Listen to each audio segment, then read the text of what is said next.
C'est la débâcle, l'homme au pistolet d'or n'a pas fonctionné comme prévu et l'on est au 10e film. Broccoli, pour la première fois, est seul et doit satisfaire le public, le personnage risquant de ne plus être à l'écran. La fin de leur partenariat l'a profondément affecté. C'était un homme très sensible et il se retrouvait seul. L'industrie du cinéma ne pardonne pas la moindre erreur. L'homme au pistolet d'or avait été un échec. Si le James Bond suivant n'avait pas marché, il y aurait eu un très gros souci. Tout le monde l'attend au tournant, du studio, la United Artists, aux fans, voire lui-même. L'espion qui m'aimait a été un gros coup de poker pour Cabby. C'était quitte ou double. Il tentait le tout pour en faire le meilleur James Bond jamais réalisé. Il va donc tout tenter, il va se lâcher, il va mettre les bouchées doubles comme on dit et nous donner ce que je considère comme le meilleur James Bond de la période Moore et un des meilleurs épisodes de la saga. La séquence qui précède le générique de L'espion qui m'aimait était une métaphore de ce que Cubby vivait à l'époque. On voit James Bond qui skie au bord d'une falaise et qui se jette dans le vide. On croit qu'il ne va pas s'en sortir.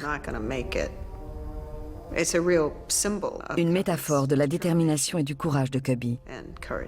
Il va y avoir un nombre de scénarios important. Cubby prend le temps pour avoir la meilleure histoire. On veut remettre le spectre à l'ordre du jour, mais ce fut impossible. Par ordre de justice, puisque Kevin McClory était en train d'essayer de monter un Bond de son côté, qui deviendra jamais plus jamais en 1983. I regret to inform you, Major, that Agent Sergei Barzov has been killed. De plus, le roman de Ian Fleming, Motel 007, l'espion qui m'aimait retitré après, dont il n'a jamais été satisfait, est assez étrange puisqu'il est du point de vue de l'héroïne et se passe dans une chambre d'hôtel. Au moment de l'achat des droits par Broccoli et Salzman, Fleming leur explique qu'il faudrait pour le cinéma réécrire toute l'histoire et ne garder que le titre. Shandor? Yes, sir. Jaws. En tout, 12 scénaristes vont essayer de décrocher le job où Bond doit vivre une aventure amoureuse avec une espionne russe.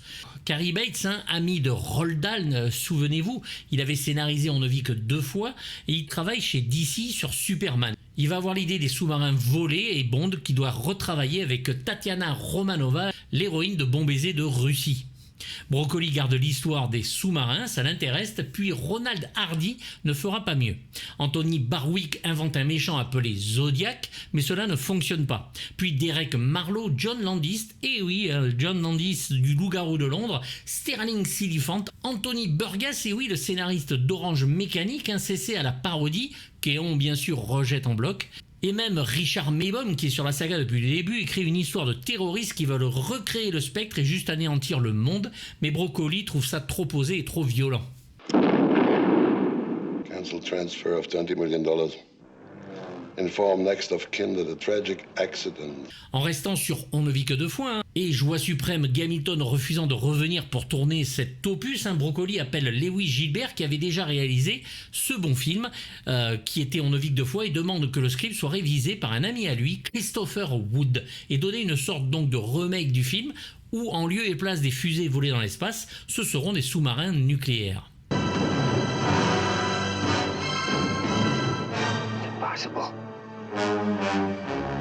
Le méchant devait s'appeler Stavros, mais là encore McClory intervient, le nom ne peut être utilisé et Stromberg sera trouvé. John Glenn, futur grand réalisateur de la saga, et réalisateur de certaines scènes d'action sur Au service secret de Sa Majesté, s'occupe de la seconde équipe et du montage. Here on the plateau of Gizeh stands forever the mightiest of human achievements. Et une belle idée est trouvée, on prend Claude Renoir, un petit-fils du peintre Jean-Auguste Renoir et fils du réalisateur Jean Renoir, va s'occuper de la photographie. À la suite d'un ennui de santé, même sur le tournage du film L'espion qui m'aimait, Claude Renoir dut être temporairement remplacé et le choix fut pour le moins inattendu.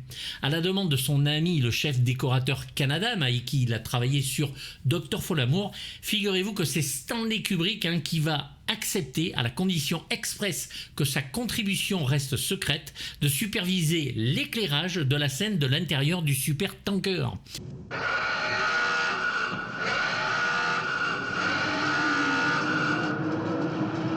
Il existerait même une photo montrant Stanley Kubrick sur le plateau de tournage, mais que je n'ai pu trouver. Renoir sera soit cadreur, soit directeur de la photo sur nombre de films de son papa, et aussi d'autres films comme Knock de Guy Lefranc, Le Mystère Picasso d'Henri-Georges Clouzot, un chef-d'œuvre, Les Tricheurs de Marcel Carnet, La Grande Vadrouille de Gérard Houry, Barbarella de Roger Vadim, Le Casse ou Le Serpent d'Henri Verneuil, French Connection 2 de John Frankenheimer et d'autres par dizaines de dizaines.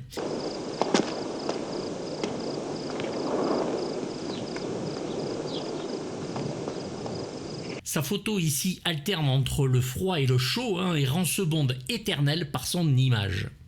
La scène du meurtre dans les pyramides fait carrément penser au film de la Hammer, dont même la musique fait penser au James Bernard, compositeur pour la firme.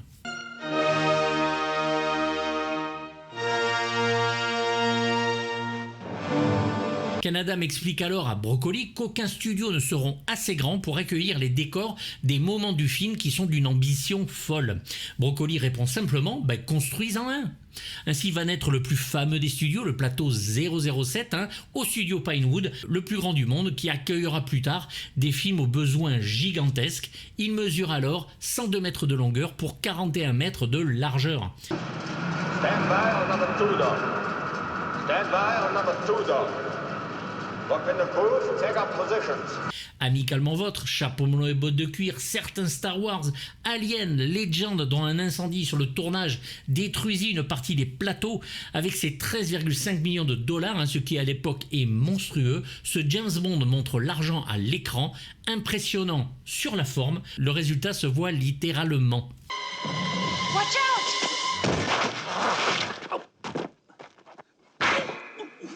L'humour aussi y est bien moins présent et quand il y est, cela ne tourne jamais au ridicule et le film est une franche réussite, à l'instar de la gaudriole des deux précédents.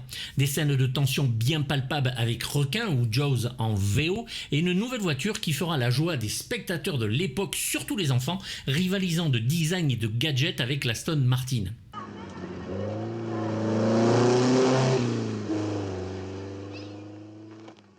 Le film va être tourné en Égypte, en Sardaigne, en Écosse, aux Bahamas. Le pré-générique avec la poursuite en ski sera tourné à Asgard, au parc national d'Okituk, sur l'île de Baffin.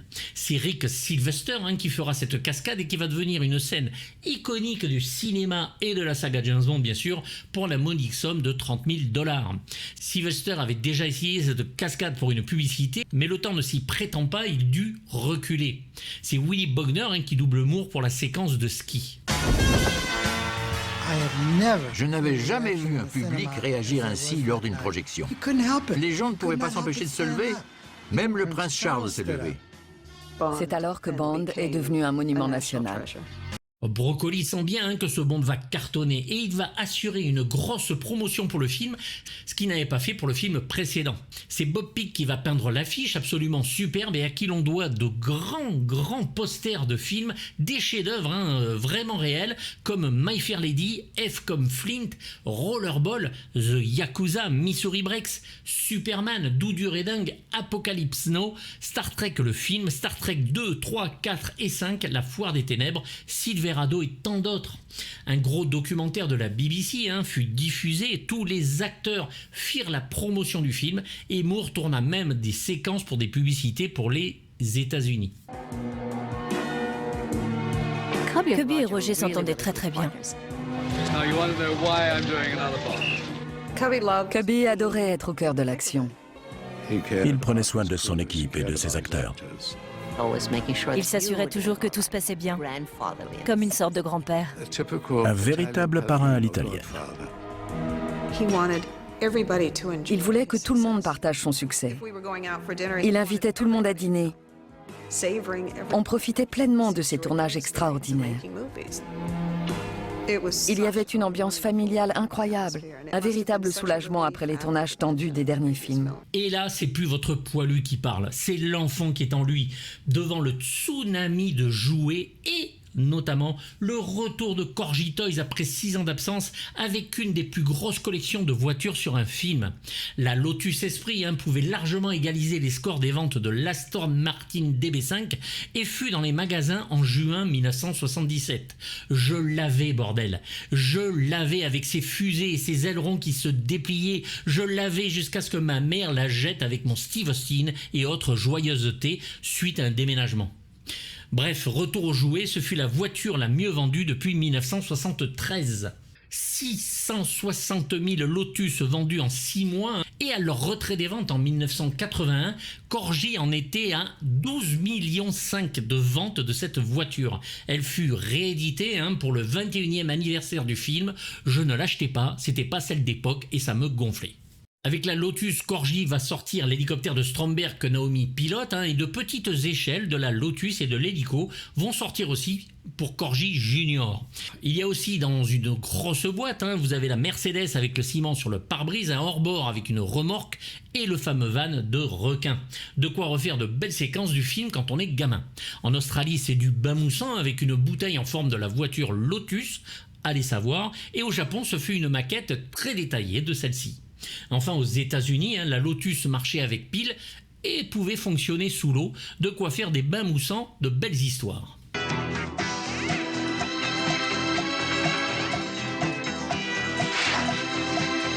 Le public va se ruer en masse dans les salles et James Bond est le roi de l'été 1977. Bond est bien de retour avec 186 millions de dollars, dont 47 seulement aux États-Unis, soit 2 fois plus que le précédent. Malgré le tremblement de terre Star Wars qui sort quelques semaines plus tôt, Bond s'en sort très bien et eut de bonnes critiques en plus. Même les plus grands détracteurs de Moore ne peuvent qu'admettre la réussite de cet opus. Give me the key.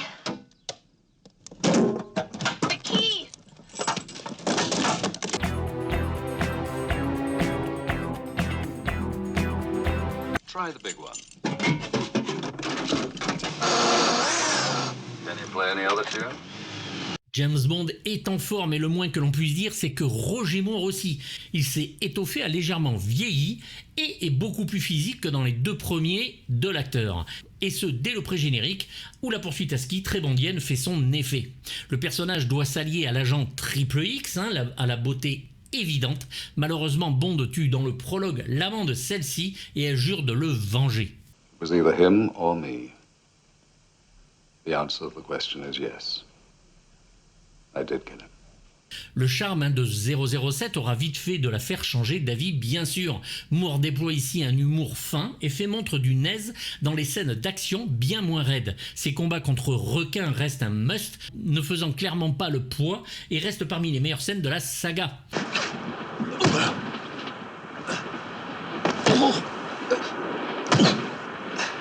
L'acteur est à son aise, il peut enfin interpréter son propre James Bond comme il le dit dans les interviews, cela se voit, il restera dans cet état d'esprit jusqu'à la fin. Il est devenu James Bond enfin. Parce que j'étais plus détendu, que j'ai pu jouer James Bond à ma manière. À la manière Roger Moore. 233, take 1, and reintroducing.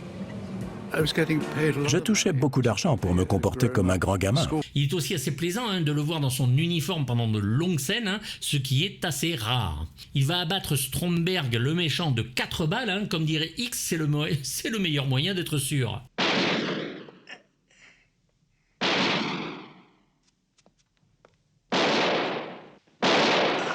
Le script le rend bien plus profond que dans le film précédent et nous avons même une scène où on nous sert un Bond humain qui répond même avec une réelle tristesse à Anya sur sa femme assassinée.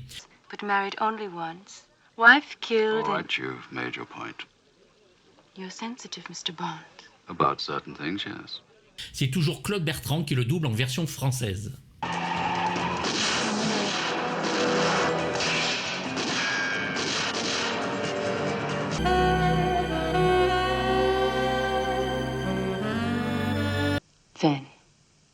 When this mission is over, I will kill you. Anya Amasova, l'agent russe Triple X, est interprétée par la très belle Barbara Bach, très talentueuse, malgré un accent russe un petit peu moyen. L'actrice est ici époustouflante, c'est le mot, bien sûr très belle, comme le veut une James Bond girl, mais surtout, contrairement aux 2 premiers mots, une femme accomplie, courageuse, très intelligente et surtout complètement indépendante. Cela n'a l'air de rien comme ça, hein, mais en 77 c'était rare, même si une princesse bien connue des fans de Star Wars fera exactement pareil la même année. You don't have to worry about me, Mr. Bond. I went on a survival course in Siberia. Barbara Bach, hein, l'épouse d'un des Beatles, Ringo Starr, hein, qu'elle rencontre sur le film L'homme des cavernes, Carl Gottlieb. Elle est ici l'égale de James Bond, ce qui est rafraîchissant, et leur relation est très intéressante, Bond ayant donc tué son amant, Sergei Barsov. Elle ne veut que se venger une fois la mission accomplie. C'est un des personnages les mieux écrits et une des plus belles de la saga. Elle est doublée ici par Francine Lenné. Now you will pay the penalty.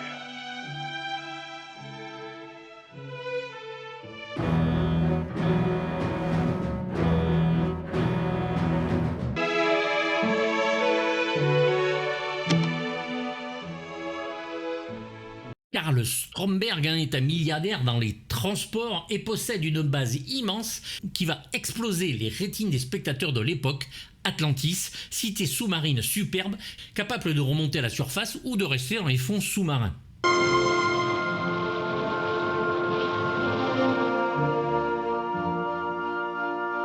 Il a sur l'Atlantis de nombreux pièges comme son ascenseur toboggan qui va plonger ses victimes dans un bassin à requins.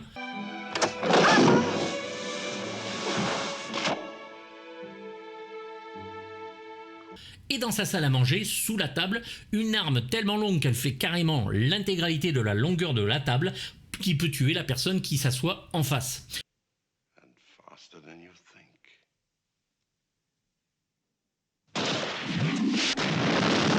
C'est l'immense acteur Kurt Jürgens qui joue ce rôle à la perfection et qui se double lui-même dans la version française parlant très bien français. Le rêve de Stromberg est simple, engloutir le monde après une guerre nucléaire afin de devenir le maître du reste du monde sous-marin. Comme tout bon méchant chez 007, Stromberg apprécie son antagoniste, il le respecte et fait preuve d'une spiritualité bienvenue. L'homme a les mains palmées assez étonnamment et est clairement fou et passe son temps à appuyer sur des boutons ou menacer le monde.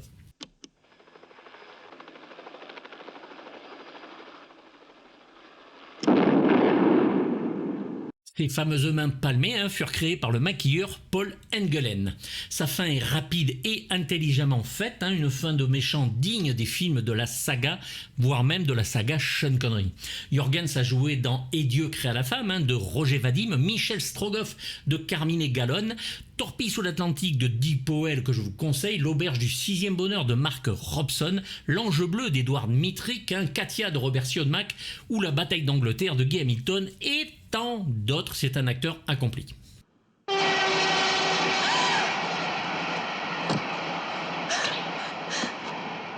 Requin joué par le grand, que dis-je, l'immense Richard Kiel et ses 2,18 m incarne un homme de main redoutable et fantasmé et qui reste un des méchants les plus iconiques de la saga.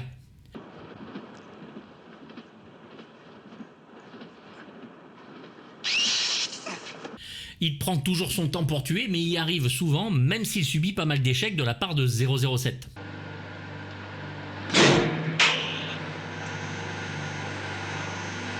L'homme est apparemment muet et possède une mâchoire aux dents d'acier dont il se sert sur la gorge de ses victimes, attaquant la jugulaire. C'est par l'intelligence et parfois la chance que Bond échappe à ses attaques. Le personnage devait d'ailleurs mourir à la fin du film, mais Broccoli soupçonne que les spectateurs seront heureux de le voir revenir.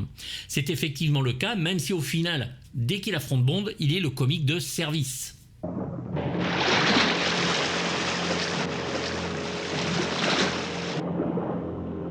Les dents de métal appliquées sur Kiel lui faisaient tellement mal qu'il ne pouvait pas les porter plus de 5 minutes lors du tournage. Il va jouer bien sûr le comparse du fameux docteur Miguelito Loveless dans la première saison en noir et blanc des Mystères de l'Ouest dans le rôle de Voltaire. Il est aussi dans Dr. Jerry et Mr. Love de Jerry Lewis, Transamerica Express d'Arthur Hiller et reviendra bien sûr dans Moonraker et aussi Pile Rider de Clint Eastwood. Mamma mia, che è successo?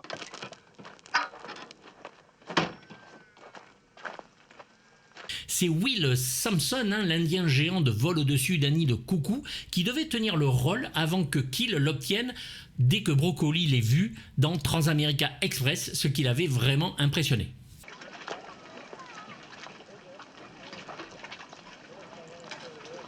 Mr. Sterling. Naomi est jouée par Caroline Munro, un pilote d'hélicoptère et aussi femme de main du coup de Stromberg. Elle va emmener Bond et Anya à Atlantis et souvent en bikini, ce qui est un scandale visuel vu le bordel dans ma tête à chaque fois. La poursuite entre la Lotus de Bond hélicoptère lourdement armée se terminera par une belle explosion. Caroline Munro est doublée en version française par Monique Morisi et en VO par Barbara Jefford. Alors est-ce que sa voix ne convenait pas? Je n'en sais rien, ce qui est quand même assez étonnant.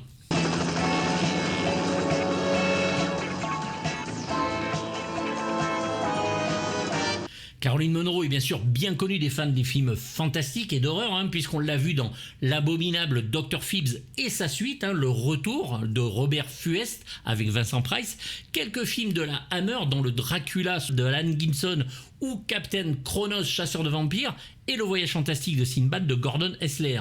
Centre-Terre 7e continent de Kevin Connor, un épisode de Chapeau Melon et Bottes de cuir, version Gambit et Purday et les Anges de la Mort, saison 2, épisode 2, Star Crash, le choc des étoiles de Luigi Cozzi aux côtés de Christopher Plummer et un jeune David Hasselhoff, Maniac de William Lustig, Les Frénétiques de David Winters ou Les Prédateurs de la nuit de Jesus Franco aux côtés de Brigitte Lahaie, Helmut Berger et Telly Savalas. Encore aujourd'hui, elle assiste à de nombreuses conventions et les gens affluent pour la voir.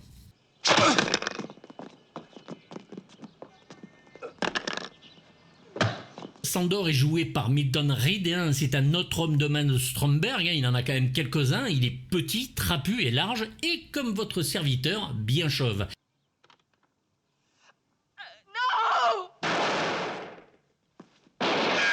Il va tuer Felicia qui discute avec James Bond, ce qui va donner une des meilleures bastons tout monde confondu, où Sandor va finir par tenir la cravate sur le bord d'un toit de 007 et lui va le lâcher de façon implacable, tel que Bond se doit de le faire. Where's Fekish? Where's Fekish? Pyramids! Reed avait été déjà un homme de main du Dr No dans le premier film de la saga.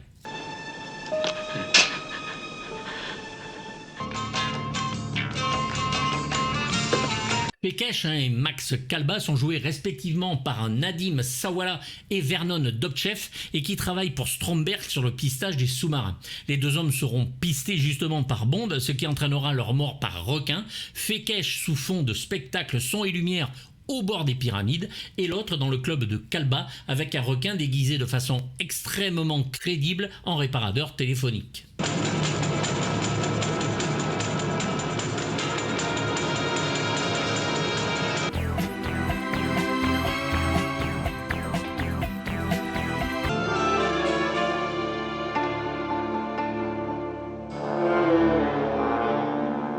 Étonnamment, au vu de l'histoire, le général Anatole Alexis Gogol, avec pour la première fois Walter Gottel, est un allié précieux pour 007 et qui travaille main dans la main avec M. Our respective governments have agreed to pool their resources to find out what happened to our submarines.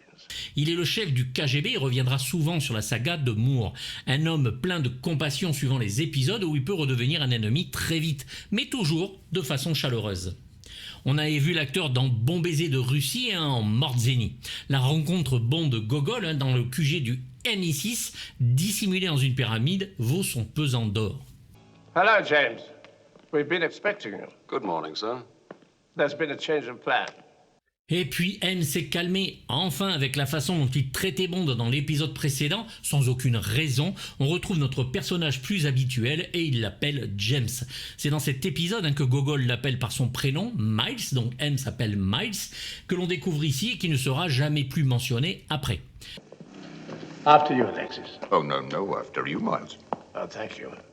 Il faut savoir que pour l'acteur, c'est son avant-dernier Bond. I want that ready for Ahmed's tea party.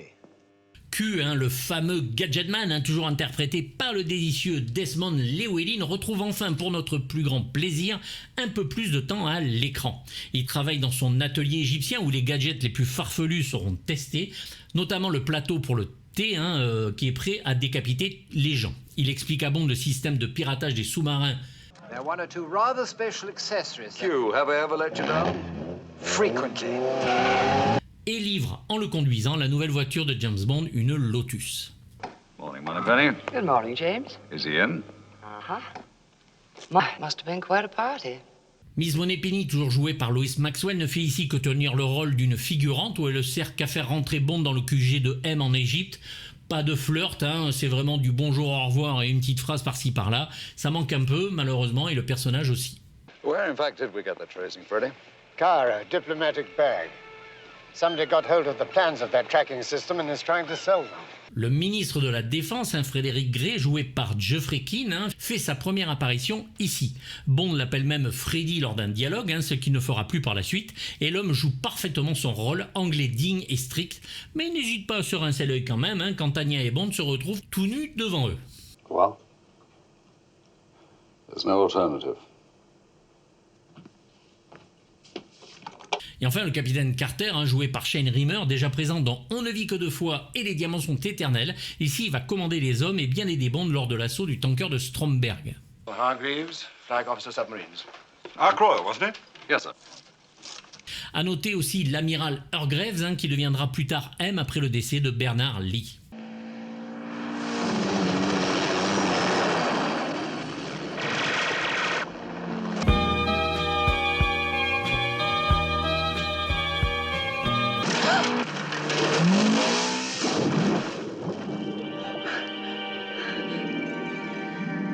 Alors oui, l'Aston Martin DB5 est absolument parfaite, c'est vrai. Mais quand en 1977, j'ai 9 ans, je vais voir ce premier James Bond, la Lotus Esprit me rend dingue. J'aurai bien sûr la voiture qui lance ses missiles, que ma mère jettera donc lors d'un déménagement, et son empreinte restera en moi encore à ce jour.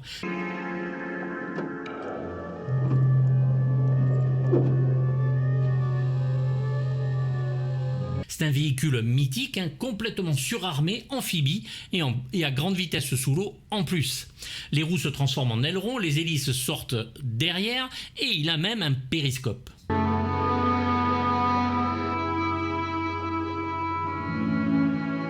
It's time we said goodbye to an uninvited guest. Niveau armement, c'est la foire aux moules, torpille à l'avant, écran de fumée, mines sous-marines et missiles mer-air guidés qui vont dégommer l'hélicoptère de Naomi.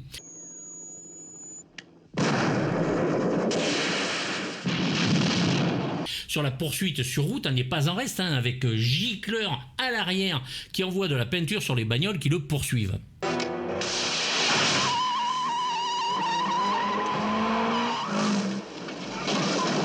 Lotus Angleterre va fournir les carrosseries des 6 voitures différentes qu'il faudra utiliser pour les scènes sous l'eau. Et pour ces scènes, d'ailleurs aquatiques, une voiture taille réelle construite par Perry Océanographique et une maquette d'1 mètre dirigée par Derek Meddings furent utilisées.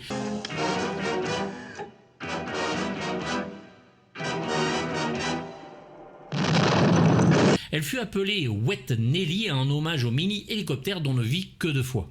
Les prises de vue se feront dans les Bahamas et une des voitures est exposée à la Ian Fleming Foundation.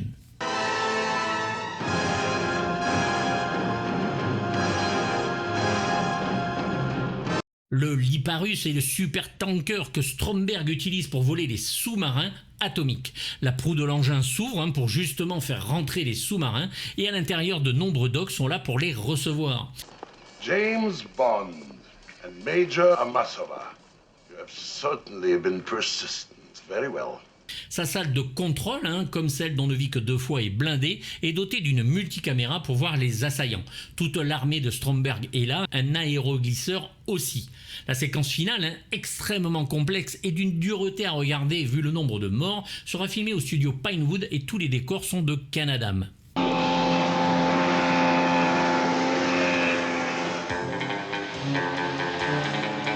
La motojet que Bond utilise n'était pas commune à l'époque vu que c'était jamais sorti, alors que maintenant on en voit partout ce genre d'engin. Il est créé par Nelson Tyler et va nous claquer visuellement à la gueule. Démontable à volonté, Bond va l'utiliser pour rejoindre l'Atlantis où Anya est détenue et va lancer la mode des scooters des mers.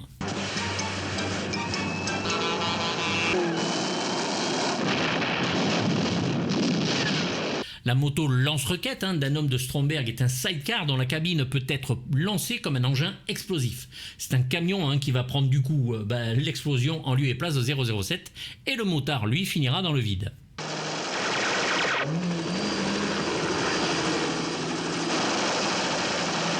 L'hélicoptère Jet Ranger de Naomi est composé de mitrailleuses, ce qui va forcer Bond à plonger la voiture dans la mer par une jetée. Naomi pense avoir tué nos agents, une mauvaise surprise va l'attendre.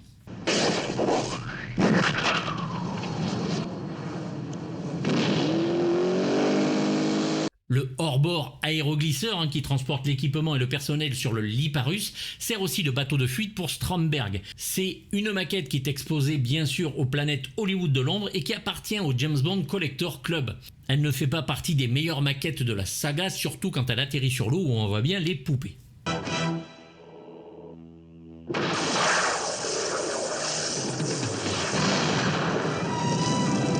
Lors d'une séquence très courte, on aperçoit un sous-marin à 2 places qui attaque la Lotus sous l'eau. Elle sera vite détruite par les mines larguées par Bond et ressemble à celle de Opération Tonnerre.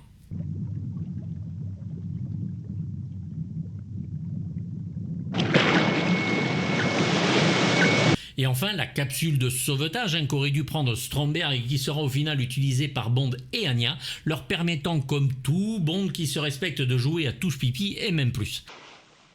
But James, what would our superiors say? They're never going to know. Elle contient tout le luxe nécessaire, champagne, lit, musique et des rideaux non tirés, ce qui permettra lors de leur récupération d'être vus par l'équipage et les hauts dignitaires de chaque pays un grand moment. 007, Triple X. Niveau gadget, avec les véhicules, c'est la folie, avec la montre Seiko qui peut envoyer des messages à 007 par bande déroulante.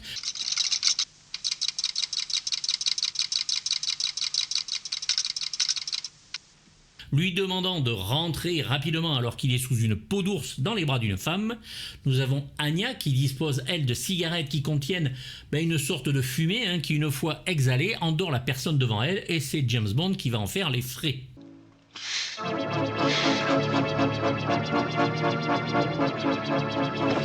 Pendant la fabuleuse poursuite à ski du pré-générique, 007 va se retourner et tirer sur ses poursuivants, en tout cas un, avec son bâton de ski, et qui fait ici office d'arme.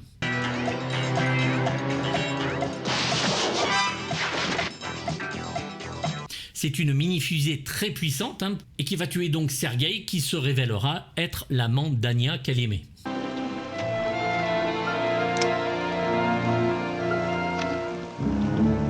.007 possède un objet capable de lire les microfilms qui se trouve dans un étui à cigarettes et un briquet. Cela lui permet de visionner le film avant qu'Anya s'en empare. When Marvin Hamlish does it, he brings the sound of disco and Studio 54 into the world of Bond.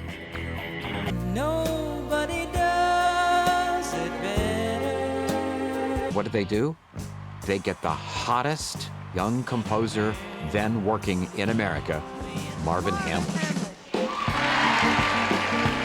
Just got back from London. Welcome Yes, home. just got back. I like it very much. I worked on a wonderful new picture, which is the new James Bond picture. Hey! I thought that's the reason they actually hired me, because there's such a similarity.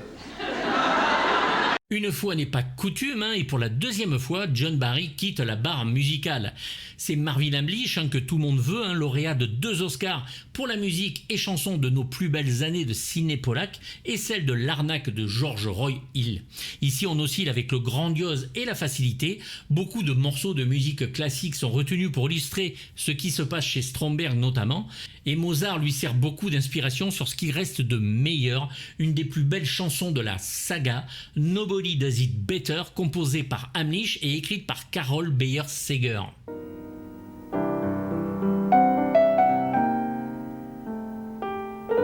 It's wonderful to hear it that way. Before you orchestrate it, before you get in a professional singer, you really see the enthusiasm the composer has for it. C'est Carly Simon qui interprète magnifiquement la chanson et qui restera un énorme succès. I was working with my lyricist, Carol Bayer-Sager, and I said, what do you think could be said about James Bond, after all these years? She came up with the title, which we think is the most modest title of all, called Nobody Does It Better. And I guess from there we decided if it was that vein, we should have Carly Simon sing it. Cette chanson sera même nommée aux Oscars, mais va perdre contre You Light Up My Life du film Un Petit Milo dans la tête, qui est nettement moins bonne alors. C'est vraiment une injustice, clairement. Nobody does it Marvin Hamlisch, lui aussi, va être nommé pour le meilleur Oscar de la musique de film. Malheureusement, il va perdre contre le mastodonte Star Wars de John Williams, qui est quand même plus compréhensible. It was you who betrayed me. You had access to all the information. Dans la scène où l'assistant de Stromberg se fait dévorer par un requin, on entend même du Jean-Sébastien Bach. A noter qu'un jeune assistant monteur va mettre la musique de Maurice Jarre pour Laurence d'Arabie sur la séquence où Bond et Anya marchent dans le désert. Elle fut finalement retenue par les producteurs.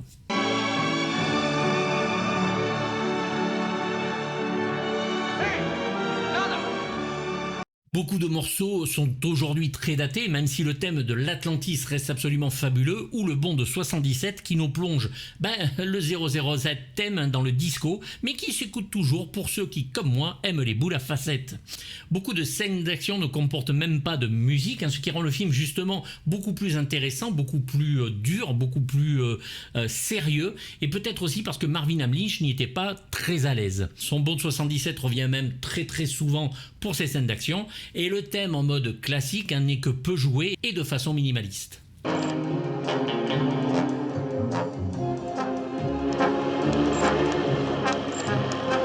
Cela reste un score plus qu'honorable, mais dont beaucoup de passages manquent sur la bande originale. À noter la version de la chanson du début qui finit en version cabaret à la fin du film, qui n'est pas du meilleur goût, mais qui revient vite dans sa version Carly Simon. Maurice Binder, lui, est toujours au générique. Nobody does it better. Makes me feel sad for the rest. Action, photographie, décor naturel ou en studio, ce Bond est juste formidable et remet en scène et le personnage et Roger Moore d'une manière qui n'a pas à rougir des comparaisons avec les films de Sean Connery. L'attaque finale sur le tanker est juste un vrai massacre, ce qui devenait très rare. Gamin, j'étais transporté, juste avant le choc Opération Tonnerre qui ressort une semaine après.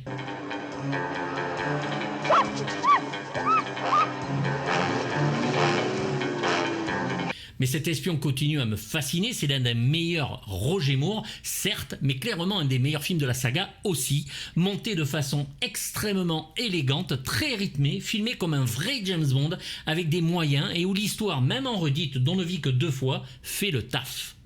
Un grand et gros film auquel je mets la note, moi, de 7 sur 6, le meilleur Moore définitivement. J'espère que vous serez d'accord avec moi, n'hésitez pas à me le dire dans les commentaires, c'est pour moi un Bond vraiment très intéressant, ultime, sérieux, voilà, ça tue, James Bond abat les gens. Il y a un moment, il fallait que ça arrive chez Roger Moore, c'est fait, c'est celui-là, tant mieux. Mettez des pouces hauts, des pouces bas, dites-moi ce que vous en pensez, donc comme je vous le disais, abonnez-vous si vous ne l'êtes pas et activez la petite cloche, c'est gratos. Je vous dis à bientôt pour du très lourd.